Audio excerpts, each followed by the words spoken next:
Pero kinakailangan po maninindigan dahil kung hindi pa tayo magiging maisog, tuluyan pong magiging impyerno sa lupang ito ang Pilipinas. Maisog pa kayo! Wow! National Day Protest, Davao City Rally. Handa na ba kayo? Handa na ba kayong palitan ng presidente? Yes!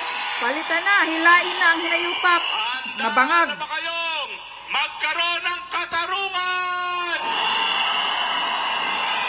Handa na ba kayong labanan ng smugglers? Yes, isa yan, smugglers. Labanan ng mga kurang? Handa ba kayong protektahan ng soberenya ng Pilipinas? Handa ba kayong ialay ang buhay para sa inang bayan? Sino ang pinakamagaling na presidente ng Pilipinas? Duterte! Duterte! Yes, yan lang ang pinakamagaling na presidente na history ng Pilipinas. Dapat mamunong presidente ngayon! Duterte pa rin!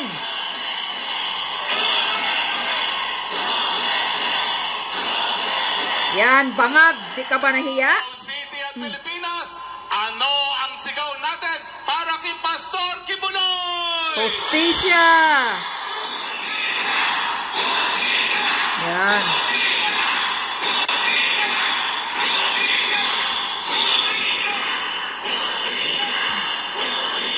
Mga kapwa maisog, ngayon po ay araw ng protesta. Yes. Pero ngayon din po, araw ng mga nabudol! Mangbubudol ang presidenteng bangag. Sinungaling kupal. Kapal ng mukha ng Marcos Jr. Minsan nabudol, ngayon gising na. Handa na ba kayong tanggalin ang mambubudol? Yes. Tanggalin ang mambubudol.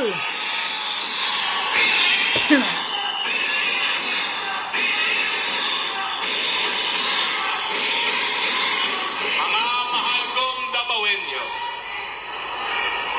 patawarin niyo po ako. Dahil gaya Parehas ng kayo nabudol. 31 milyones na Pilipino, nagpabudol po ako. Yes. Parehas kayo mga nabudol. Kung akala natin, Naniniwala sa bangag. binigyan siya ng Panginoon ng pangalawang pagkakataon para linisin ang pamilya ng kanyang pamilya, ang akala natin sasamantalahin niya at itutuwid ang mga maling nagawa ng kanyang ama.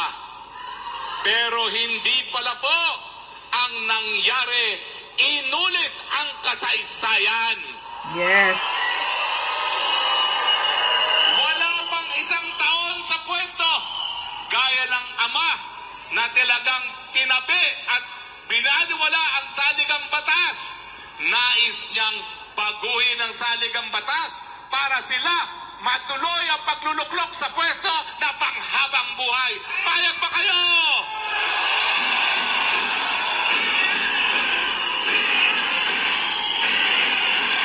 Mantakay ninyo, mga mahal kong Dabawenyo. Ginamit pa ang salapi ng bayan, ginamit pa ang ayuda para daw sa People's Initiative na alam naman natin ay politiko initiative. Correct. Kapal talaga ng mukha yung si Martin Romualdez ang walang dito hiya. sa Davao, gaya ng marami Demonyo. pang lugar sa Pilipinas, Sarap palalamunin ng pera ang manindigan mukha tayo, niyan. Maisog tayo. No to charter change. Saksakan ng coins yung bunganga ni Martin Hindi Romualdez. pa sapat na nais nilang salawlain ang saligang batas. Kaya nga. Hindi pa sapat na nagnanais na naman silang maluklok sa pwesto ng 20 taon. Ang gusto pa nila ang susunod na presidente ay tambaluslos. Payag ba kayo?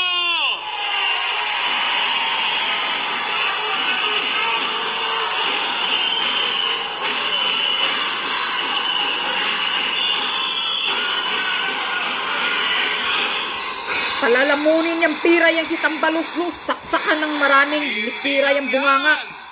Kasi mukhang pira. Hindi na nais maluklok sa pwesto ang Tambaluslos.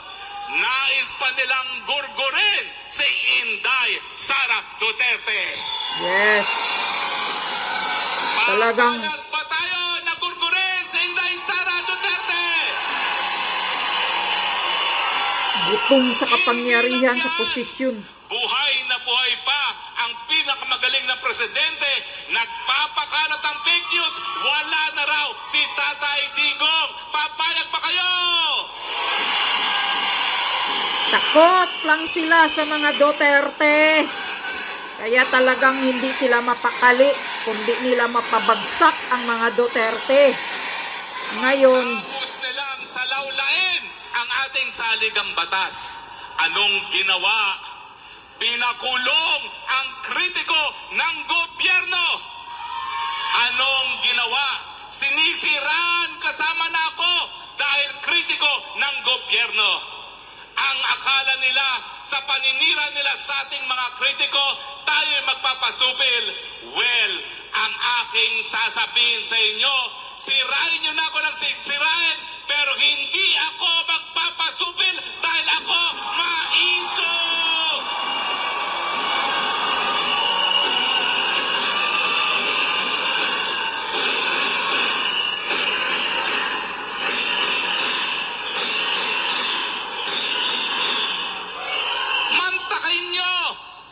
Kaisa-isa lang ang istasyon ng telebisyon na sumuporta sa kanya sa eleksyon. Kaya nga. Anong ginawa? Pinasara. Pinasara, walang utang na loob bangag na Junior Marcos. Tama ba yan? Ang anayupak na Tambaluslos. Ay gawain ng adiktador. Yes, adiktador ka Marcos Jr. Pulboronic brain.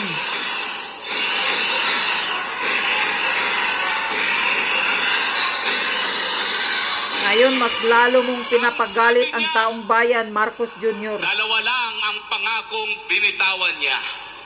Unang-una daw, magkakaroon ng pagkakaisa sa pamagitan ng unit team. Wala pang isang taon, siniraan na ang Inday Sara Duterte. Ang sabi niya, ang presyo ng bigas magiging 20 piso kada kilo. Nasaan ang bugas na 20 piso kada kilo? Wala. Napako na ang 20 pesos na bigas. Pangakong napako.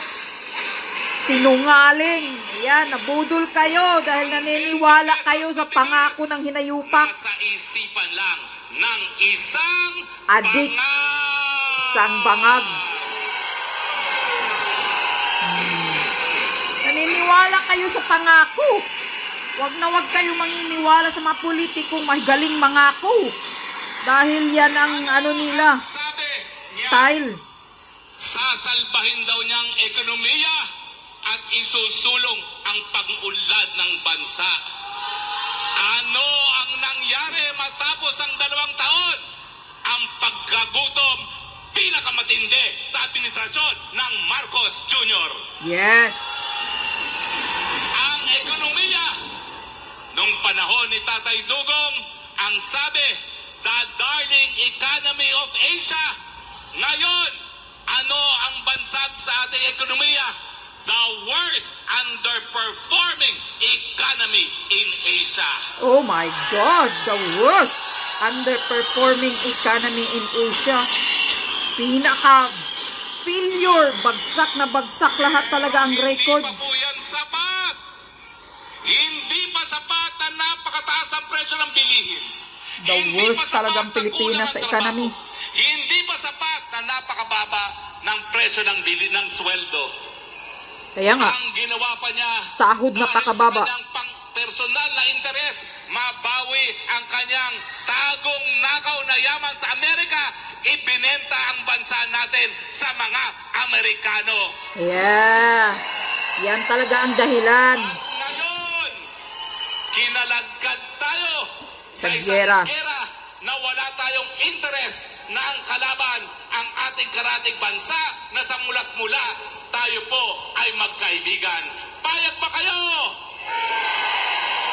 Handa ba kayong mamatay para sa Amerikano?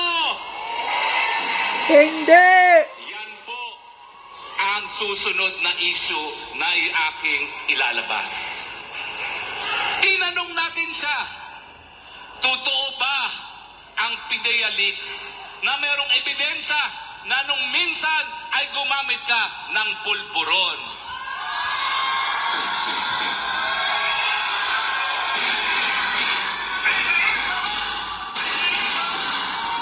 Bangag, diktador.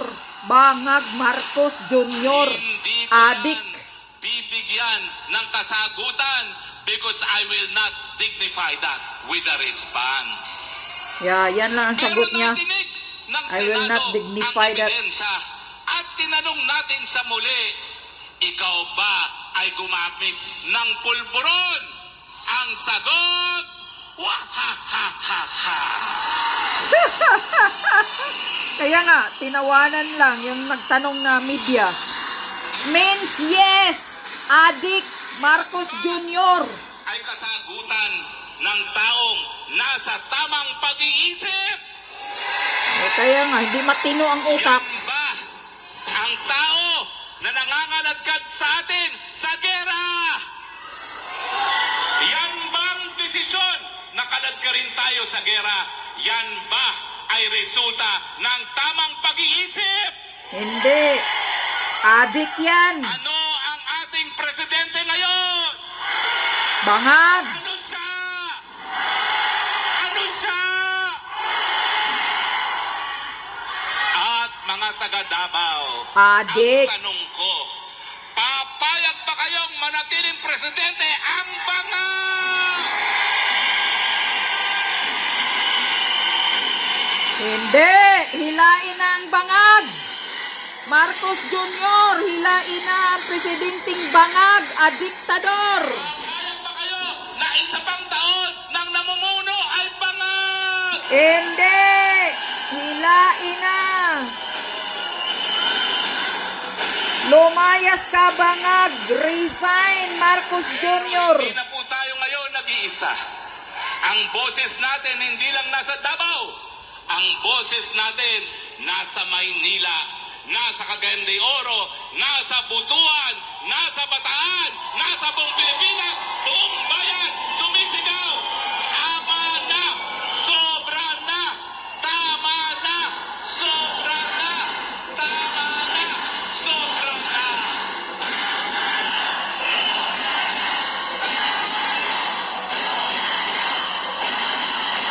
Mga kaibigan, pag nakikita ko ang mga nangyari sa ating mga kapatid sa kingdom, talagang ako po'y nahahabag. Pero nakikita ko rin na ang pinagdaanan ng kingdom, pinagdadaanan ngayon ng lahat ng Pilipino sa kalbaryo ng presidente ng Bangag!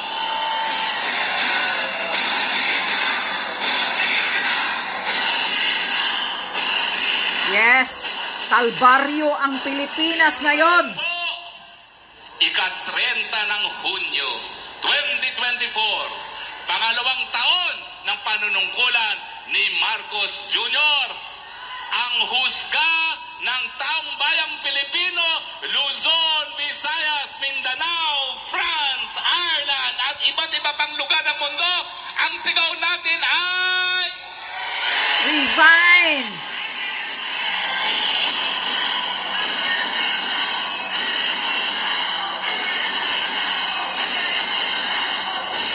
at ang babala natin. Kung hindi niya titinggin ang sigaw ng bayan, mauulit ang kasaysayan at siya ay palalayasin gaya ng kanyang ama.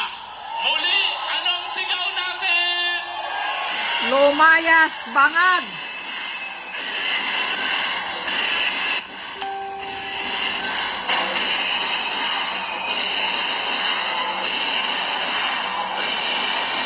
Alam ko po, marami na sa ating napapagod. Sa mga totoo po, nasasaktan tayo. Wow, the wifi. Pero kinakailangan po maninindigan dahil kung hindi pa tayo magiging maisog, tuluyan pong magiging impyerno sa lupang ito ang Pilipinas. Yes. So mga taga Davao, maisog ba kayo? Anong sigaw natin para sa Kingdom at kay Pastor Kibuloy?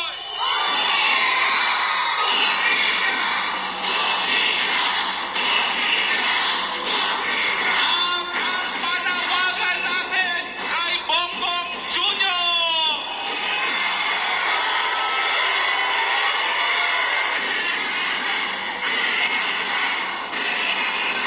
Resign! Mga minamahal kong Dabawenyo, ako po ay maisog at salamat sa Panginoon, tayong lahat rito maisog. Mabuhay po ang dating Presidente Rodrigo Roa Duterte! Yes! Ibalik ang mga Duterte!